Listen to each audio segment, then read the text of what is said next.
What is going on, guys? So today we do not have too much to talk about.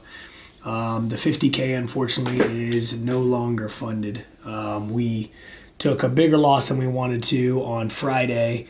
That ended up going down 1,000. The drawdown is only about 1,200 or 1,500. It's actually 1,600 to be exact. And I was already down from positions before, so I obviously hit my daily, but I had taken a couple losses prior. So it was somewhere in the wheelhouse of 300-400 bucks remaining. I have two of those other accounts that I've already passed. Actually, I need to do some finishing touches on them tomorrow, or I should just say this week. We're not going to force anything, but as long as we get the move that we're looking for and we get some nice flowing markets, it should be no problem in order to make the additional 1,700 on one account and another 536 or something like that. That's just due to having 50% or more of the profit target in one given day, so you just got to stretch it out or make more money for them. That's one. Jumped in, call it smart, don't call it smart. Obviously, I felt that it was a good move. Actually was up about 13, 14 ticks, almost 20 ticks. Taking about 400 or 500 bucks out of the market on just the 6 p.m. open. We pushed up initially. We pulled back down into, what was a fair value, essentially making a double bottom, right at about that 630, 625 area.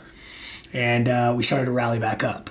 So I was taking sells. I actually didn't end up taking all of that position, which I wish I would have in hindsight, which would have put me down instead of 1,400. I would have been down about 1,100, almost only 1,000. And that would have put me in a nice position for tomorrow to go ahead and get myself out of that hole on a nice move, make that, 600 bucks down, 700 bucks down, 800 bucks down, and start to work my way once I see good trades, essentially allow the market to come to me. It did end up going that way. I ended up taking only about $220 tonight.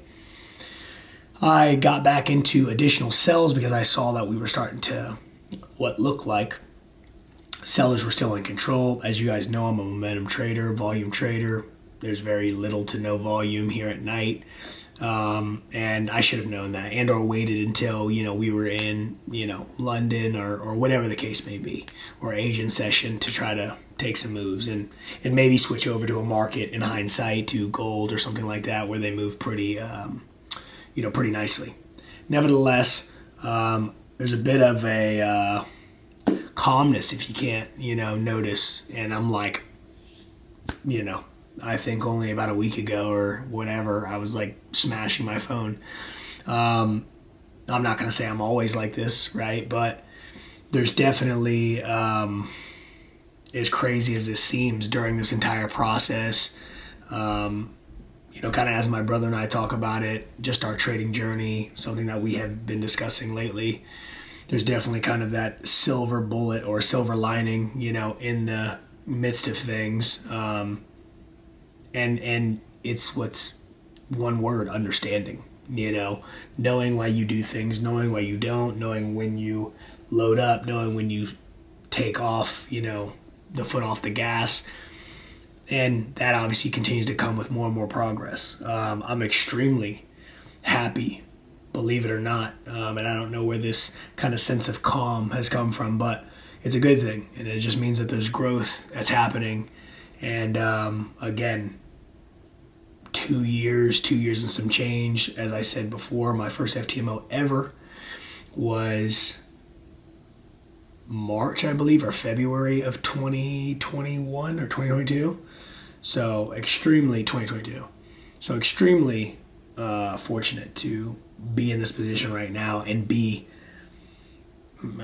what I would define as, break even, but having a better understanding of what my playbook is, what I do on a day-to-day basis, what makes me money. Of course, markets will change, not if they will, but when they will. Being able to adapt to those things and then just living through more and more markets. So, again, happy, although I, don't want to blow up any Top Step accounts, Apex accounts, anything.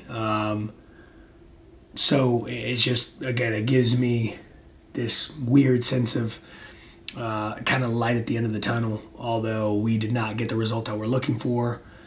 That account at one point was up $600. You do have to essentially make $1,000, 2 or 5 consecutive days of $200, and then I want to say they actually let you up your size as well in regards to how many lots you can take on that given trade.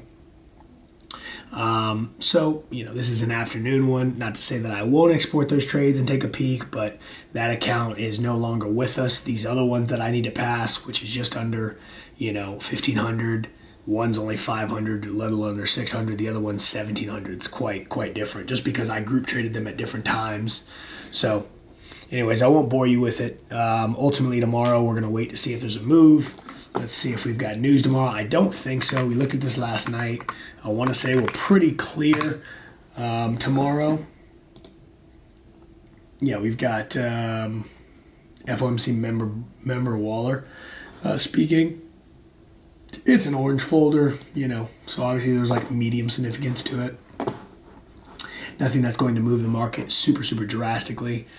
And so we're just going to, get right back in this thing tomorrow. Hopefully we get a nice market once we, satisfy the London highs and lows, figure out what the position is, and go from there. So hopefully you guys are also learning from this experience that it is in the knowing, it is in the journaling, it is in knowing who you are, it is knowing what your rules are going to be, and then standing by those things.